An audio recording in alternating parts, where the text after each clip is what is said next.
আপনি এখানে কেন? আমি এখানে আসতে পারি না? এটা কি বলে?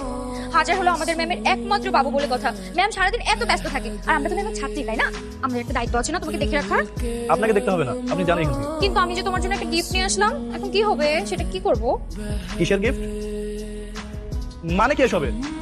চুপ, একদম চুপ। যা করছি শুধু তাই দেখে যাও, ওকে? এই তো সুন্দর, একদম একটা বাবা মতো লাগছে। ভুলে ভুলে একদম পারফেক্ট, তাই না? দে দে দে, ফোন দে। আসো বাবা, দেখছি। আসো আসো। আই, কি হচ্ছে এখানে? ওরা আমার ফাঁসে গিয়ে কই যাবে? আই, নন্দিনী তুই শেষ। তোমার নামই তো নন্দিনী, তাই না? Sorry ma'am. Sorry? What sorry? তুমি যদি কোনো ভুল করতে তাহলে আমি তোমাকে ক্ষমা করে দিতাম, কিন্তু তুমি জেনে শুনে একটা মেয়ে হয়ে কিভাবে আরেকটা ছেলেকে র্যাগিং করো? তোমার লজ্জা লাগে না? আর হবে না ম্যাম। তুমি আমার উপর এখনো রাগ করেছো, তাই না? তোর উপর রাগ করে কি করো মা? আমার তো কপালটাই খারাপ। কত কষ্ট করে তোর